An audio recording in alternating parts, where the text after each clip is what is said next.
नमस्कार दोस्तों। आज की इस वीडियो में मैं एक्सप्लेन करने वाला हूं 2021 में आई मूवी बंटी और बबली 2 को। मूवी को एक्सप्लेन करने से पहले आप सबसे एक छोटी सी रिक्वेस्ट है कि अगर आप मेरे चैनल पर नए हैं तो चैनल को सब्सक्राइब कर ले, जिससे कि आप मेरे चैनल से जुड़ जाएंगे और हमारी आने वाली सारी वीडियोस को देख पाएंगे। तो मूवी की शुरुआत में हमें संजू को दिखाया जाता है, जिसका असली नाम कुणाल सिंह होता है। अब इंजीनियरिंग कॉलेज में 4 साल की पढ़ाई करके जॉब तो लगी नहीं, इसलिए अब कुणाल नाम बदल के बड़े लोगों की छोटी मोटी फन पार्टी ऑर्गेनाइज किया करता था।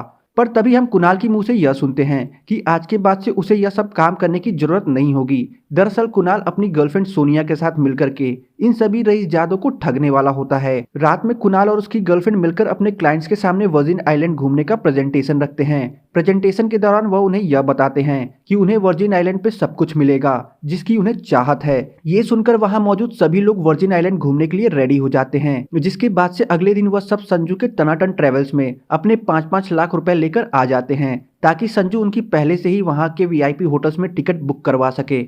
पैसे लेने के बाद संजू और उसकी गर्लफ्रेंड सोनिया उन सभी को एक गिफ्ट हैम्पर देते हैं, जिन्हें वो वर्जिन आइलैंड पहुंचकर खोल सकते हैं। और फिर वो सब एयरपोर्ट पहुंचकर जब अपनी पासपोर्ट और टिकट दिखाकर बोर्डिंग पास मांगते हैं, इस पर टिकट काउंटर पर खड़ा आदमी उन्हें अपने साथ चलने को बोलता है, जिसके बाद से उन सभी को एयरपोर्ट पुलिस के सामने खड़ा दिखाया जाता है, जहां पे उनकी सामान की तलाशी ली जा रही होती है। और तभी उनके गिफ्ट हैम्पर्स में से हैंडकफ्स एंड और भी बहुत सारे सामान मिलते हैं, जिसके बाद से वो लोग अपना पासपोर्ट दिखाते हैं, जहां पे उन्हें यह पता लगता है कि ये पासपोर्ट भी नकली है। दरअसल वर्जिन आइलैंड नाम का कोई देश है ही नहीं। जिसके बाद से उन सभी के ऊपर लठ बरसाई जाती है।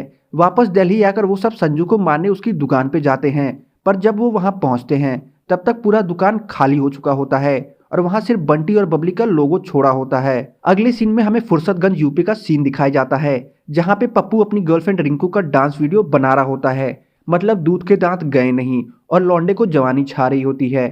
रिंकू की डांस वीडियो के बाद राकेश और विम्मी का डांस परफॉर्मेंस दिखाया जाता है। डांस खत्म होने के टाइम पे वहां उपस्थित एक आदमी राकेश के सामने यह कह देता है कि भैया का तो पेट निकल आया है, लेकिन भाभी तो अभी भी ढिकचिक ढिकचिक है। ये सुनकर राजेश गुस्सा हो जाता है और सभी के सामने उसे कूटने लगता है कि तभी विम्मी उन दोनों को लड़ाई करते हुए देख लेती है और वहां से चली जाती है। अगली सुबह राकेश विम्मी से अपनी बालों में मेहंदी लगाने को बोलता है, क्योंकि आज ऑफिस में जोनल मैनेजर इंस्पेक्शन के लिए आने वाला होता है। कि तभी विम्मी राकेश से पिछली रात पार्टी में हुई लड़ाई को लेकर उसे सुनाने लगती है, जिस पर राकेश उससे सॉरी बोलकर यह कहता है कि अब तो बालों में मेहंदी लगा दो, नहीं तो लेट हो जाऊंगा। और जब विम्मी बालों में मेहंदी लगाने आती है, इस पर राकेश विम्मी से यह बोलता है कि मेहंदी प्यार से लगाना, कहीं गुस्से में कोई स्पार्क ना मिस हो जाए। इस पर विम्मी पूरे बाउल की मेहंदी उसके सर पर ही पलट देती है और कहती है कि अब अपने हाथों से पूरा मिला लेना, ताकि कोई स्पार्क ना मिस हो जाए। और फिर राकेश जब ऑफिस के लिए निकल रहा होता है कि तभी वह यह देखता है कि 2 पुलिस की गाड़ी उसके तरफ आ रही है। ये देख करके वह पप्पू से यह पूछता है कि कल रात उसने उस मोटे आदमी को ज्यादा तो नहीं मार दिया। और तभी एक पुलिस वाला राकेश के पास आकर यह बोलता है कि और बंटी बाबू कहाँ थे आजकल, और बबली भाभी नहीं दिखाई दे रही हैं। और इस सीन पे हमें पता चलता है कि पिछले पार्ट के बंटी और बबली राकेश और विम्मी ही थे, जो कि अभी अपने पुराने सारे काम छोड़कर अब एक आम लोगों वाली जिंदगी जी रहे हैं। नेक्स्ट सीन में हमें राकेश और विम्मी रेलवे पटरी पे बंधे मिलते हैं, जहाँ पे राकेश और विम्मी वहां मौजूद पुलिस वालों से यह पूछते हैं कि आखिरकार उन्हें यहाँ क्यों बांध रखा गया है।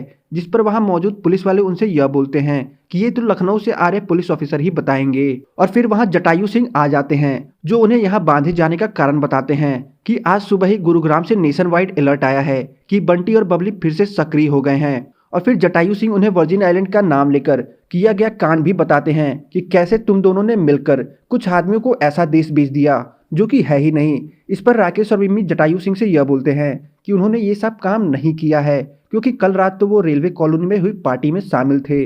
और अगर विश्वास नहीं होता है तो फेसबुक पे वीडियो चेक कर लो। ये सुनकर के वहां पे मौजूद पुलिस वाले थोड़ा कन्विंस हो जाते हैं कि ये दोनों सही बोल रहे हैं, पर जटायु सिंह उनसे यह बोलते हैं कि ये दोनों पुराने ठग हैं, इसलिए इनकी बातों पे इतनी जल्दी विश्वास करना ठीक नहीं है, इसलिए इन दोनों को कुछ दिनों के लिए लॉकअप में रखो। नेक्स्ट सीन में हमें बनारस का सीन दिखाया जाता है, जहाँ पे बनारस के मेयर चौबे जी अपने लड़के और कुछ लोगों के साथ घूमने निकले होते हैं कि तभी एक पुलिस वाला उनका रास्ता रोक करके उनसे यह कहता है कि वो आगे नहीं जा सकते क्योंकि आगे वीआईपी मूवमेंट चल रही है। जिस पर चौबे जी यह पूछते हैं कि कैसी वीआईपी मूवमेंट। तो वो पुलिस वाला उन्हें यह बताता है कि वो जो लेडीज आपको वहां खड़ी दिख रही हैं वो प्राइम मिनिस्टर की साइंटिफिक एडवाइजर हैं, जिन्हें खास तौर पे गंगा की सफाई के लिए प्राइम मिनिस्टर ऑफिस से नियुक्त किया गया है। ये सुनकर के चौबे जी उन्हें लपेटने का सोचते हैं और उनसे मिलने उस जगह पहुंच जाते हैं जहाँ पे प्राइम मिनिस्टर की साइंटिफिक एडवाइजर रुकी होती हैं। वहां चौबे जी को यह पता लगता है कि गवर्नमेंट गंगा को लीज पे देने का प्लान बना रही है, जहां पे गवर्नमेंट पब्लिक प्राइवेट पार्टनरशिप की मदद से नदियों को साफ करवाएगी और बदले में प्राइवेट पार्टनर गंगा की पानी को जैसे मन करे वैसे यूज करके अपना कॉस्ट रिकवर कर सकती है। ये सुनकर के चौबे जी खुश हो जाते हैं क्योंकि उसके बेटे गोलू की एक प्राइवेट कंपनी होती है और वो उनसे वादा करते हैं कि वो 2 दिन के अंदर गंगा को एकदम चमका देंगे। और उसके बाद से गोलू अपने सारे सफाई कर्मियों की मदद से 2 दिन के अंदर पूरा गंगा घाट और उसका पानी साफ करवा देता है, जिसके बाद से उन्हें 5 साल के लिए गंगा लीज पे दे दी जाती है और बदले में चौबे जी उन्हें ढेर सारा पैसा दे देते हैं। जिसके बाद से गोलू गंगा किनारे अपनी मिनरल वाटर का प्लांट लगाने का उद्घाटन करवाता है। तभी वहां गवर्नमेंट के ऑफिसर्स आ जाते हैं जो कि उन्हें ये सब फौरन रोकने को बोलते हैं। इस पर चौबे जी गुस्सा होकर उन्हें यह बोलते हैं कि उनकी डायरेक्ट प्राइम मिनिस्टर से बातचीत हुई है और उन्होंने मुझे 5 साल के लिए गंगा लीज पे दी है।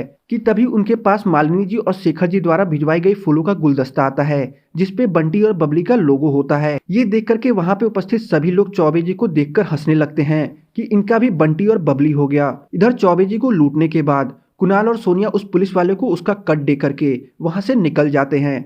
जिसके बाद से जटायु सिंह राकेश और विम्मी से लॉकअप के अंदर आकर सॉरी बोलते हैं और बताते हैं कि कल दिन में एक और कांड हो गया है बंटी और बबली के नाम से। जिस पर राकेश गुस्सा हो जाता है और ये बोलता है कि साला हमारे नाम पे धनिया कौन बो रहा है। इसके बाद जब राकेश और विम्मी अपने घर पहुंचते हैं तो वह यह देखते हैं कि पप्पू रिंकू के साथ नाच रहा होता है। जिस पर राकेश यह बोलता है कि कुछ भी हो लड़का बिल्कुल मेरे पे ही गया है। इधर हमें सोनिया को दिखाया जाता है जो कि कुछ इन्वेस्टर्स के साथ बैठ करके उन्हें अपने ऐप के बारे में बता रही होती है ताकि उसे कुछ फंडिंग मिल जाए, जिस वजह से वो अपना ऐप पूरे इंडिया में लॉन्च कर सके।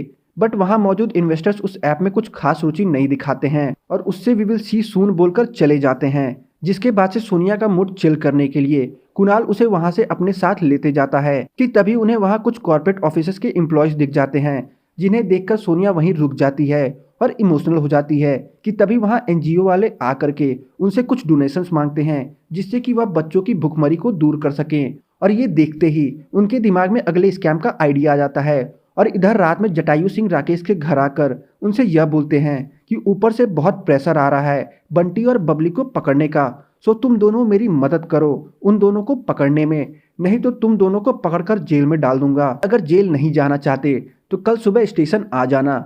जटायु सिंह के जाने के बाद विम्मी राकेश से यह बोलती है कि तुम कुछ दिनों के लिए अपने काम से छुट्टी ले लो ताकि हम दोनों उन दोनों चोर को पकड़ सकें, क्योंकि ओरिजिनल बंटी बबली हम हैं ना कि वो। जिसके बाद से अगले दिन वो दोनों पुलिस स्टेशन जटायु सिंह से मिलने आते हैं, जहां पे वो दोनों उन लोगों से पूछताछ करना स्टार्ट कर देते हैं जिन्हें उन दोनों ने मिलकर ठगा होता है, पर उन्हें उससे कुछ खास मदद नहीं मिलती।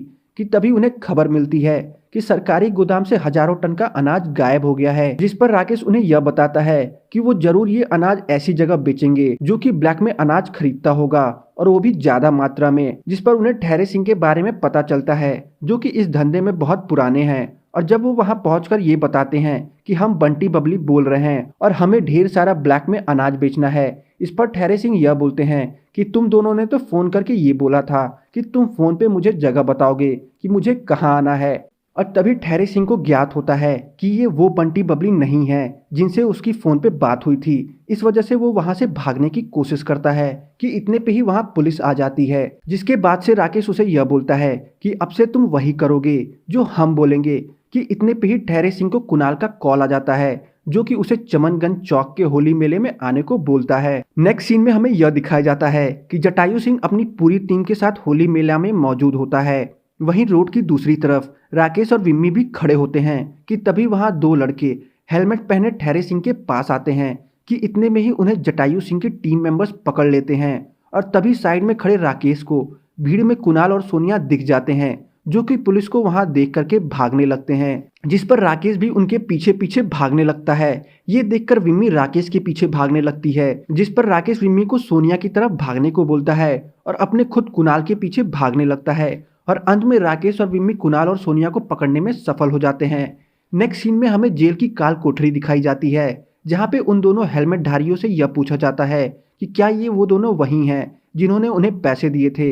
इस पर वो ये बोलते हैं कि उन्होंने उस टाइम ज्यादा पी रखी थी, इसलिए कुछ याद नहीं है। कि तभी जटायु सिंह कुणाल और सोनिया से यह पूछते हैं कि आखिर वो होली मेला में से भागे क्यों, जिस पर सोनिया उन्हें यह बताती है कि उनके सामने ही दो लड़कों को 8-10 लड़के मिलकर मार रहे थे। कि तभी वो राकेश को उनकी तरफ भागते हुए देखते हैं, इस वजह से वह खुद को बचाने के लिए वहां से भागना स्टार्ट कर देते हैं। और अब सबूत ना होने की वजह से जटायु सिंह को उन दोनों को छोड़ना पड़ता है। उन्हें थाने से बाहर जाता देख राकेश जटायु सिंह से यह पूछता है कि आखिरकार वो उन्हें इतने आसानी से कैसे जाने दे सकते हैं। इस पर जटायु सिंह उल्टा उन दोनों पे भड़क जाता है कि वो ऐसे ही किसी को उठाकर जेल में नहीं डाल सकते बिना किसी सबूत के।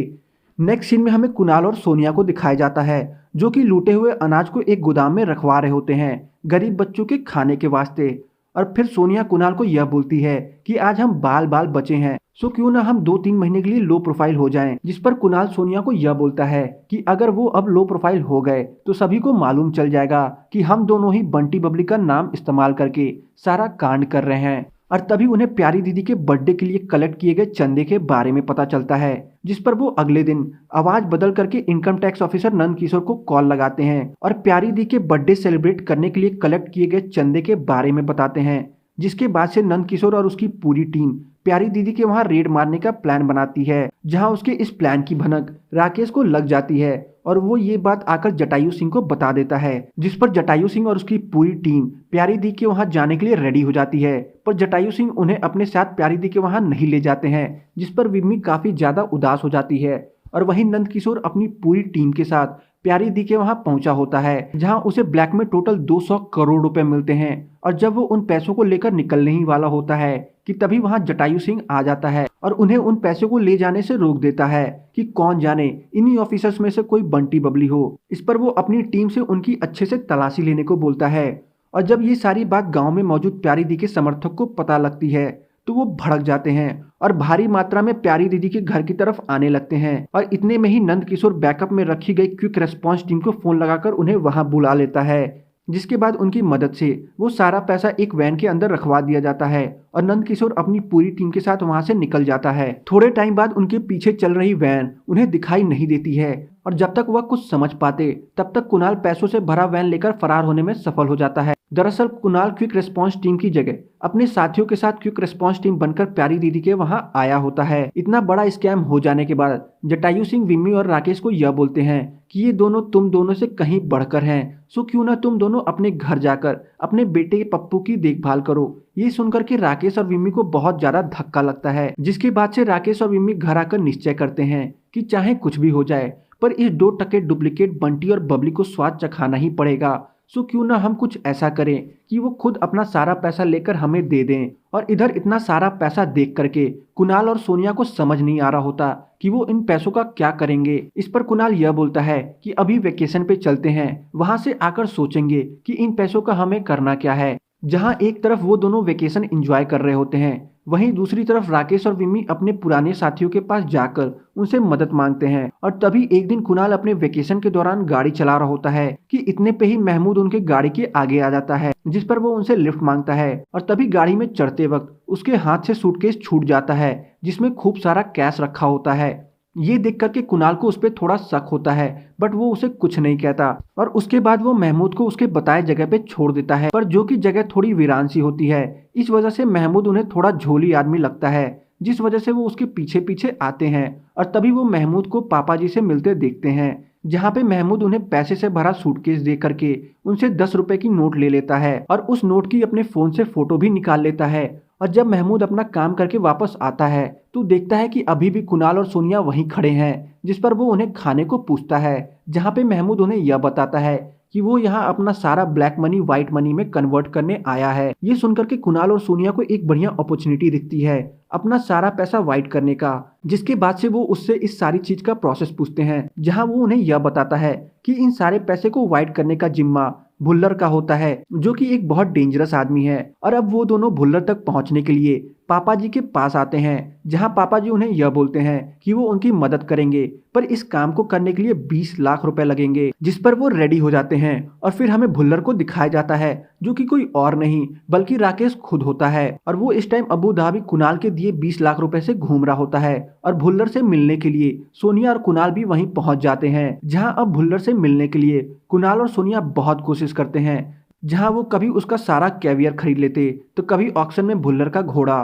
पर इन सब चीजों से उन्हें कोई फायदा नहीं होता। जिस पर सोनिया कुणाल से यह बोलती है कि अब वो अपने हिसाब से उन्हें पटाएगी, और वो उसमें सफल भी हो जाती है। जहां रिमी कुणाल को अपने होटल रूम में हो रही पार्टी में इनवाइट करती है, जहां पे राकेश और विम्मी उन्हें सारा पैसा दिल्ली में देने को बोलते हैं। इस पर वो रेडी भी हो जाते हैं। और फिर अब वो दिन भी आ जाता है जिस दिन कुणाल और सोनिया अपने 200 करोड़ रुपए राकेश और विम्मी को देने वाले होते हैं। और उनके वहां आने से पहले राकेश वहां कैमरा लगाकर सब सेट कर रखा होता है, ताकि वो कुणाल और सोनिया को रंगे हाथों पकड़ ले और उसके बाद से उन्हें जटायु सिंह को सौंप दे। जिसके बाद कुणाल और सोनिया पैसा लेकर भुल्लर के पास आते हैं, जिससे भुल्लर उन सारे पैसों को उसकी गाड़ी में रखने को बोलता है। रखने के बाद जब वो दोनों निकल रहे होते हैं कि तभी विम्मी अपने कार से उनकी कार में टक्कर मार देती है और फिर उन दोनों को बंदी बना लेती है। जहां पे राकेश और विम्मी उन्हें यह बताते हैं कि वो रियल बंटी और बबली हैं। और फिर कुणाल और सोनिया उन्हें यह बताते हैं कि वो ये सब हंसी खुशी नहीं करते बल्कि मजबूरी में करते हैं, और ऊपर से लूटा हुआ 90% पैसा वो दान कर देते हैं। और फिर वो उनसे सुधरने का एक मौका मांगते हैं, जिस पर राकेश विम्मी से यह बोलता है कि इन्हें सुधरने का एक मौका देना चाहिए, क्योंकि आखिरकार उन्हें भी दशरथ जी ने सुधरने का एक मौका दिया था। और ऊपर से ये पैसा अगर जटायु सिंह के हाथ लगा तो इतना ज्यादा पैसा रिकवर करने की वजह से उसे इसका कुछ परसेंटेज भी मिलेगा, और ऊपर से उसकी जो प्रमोशन होगी वो अलग। और आखिर में उन्हें क्या मिलेगा, इस वजह से वो उन दोनों से एक डील करते हैं कि अब से चोरी किए हुए पैसे में से 5% पैसा उनका होगा, क्योंकि वो उनका नाम यूज कर रहे हैं। इस पर वो रेडी हो जाते हैं। और फिर थोड़े टाइम बाद वहां पुलिस भी आ जाती है, जहां वो यह देखते हैं कि राकेश और विम्मी बंधे हुए हैं और वो दोनों वहां से फरार होने में सफल हो गए हैं। अगली सुबह राकेश और विम्मी टीवी पर ये न्यूज सुनते हैं कि देश के अलग अलग अनाथ आश्रम के बैंक अकाउंट में 180 करोड़ रुपए जमा करवाई गई है। और तभी उन्हें पप्पू एक लेटर लाकर देता है, जिसके अंदर उन दोनों की अबू धाबी की टिकट होती है। और अब अबू धाबी पहुंचकर वो चारों बंटी बबली 4.0 करने का सोचते हैं, जहां पे वो एक बैंक को लूटने की फिराक में होते हैं। और ये मूवी यहीं पे खत्म हो जाती है। तो बस आज की वीडियो में इतना ही। अगर आपको ये मूवी पसंद आई हो तो वीडियो को लाइक करके चैनल को सब्सक्राइब करना न भूलें। मिलते हैं आपसे एक और नई धमाकेदार मूवी के साथ, तब तक के लिए धन्यवाद।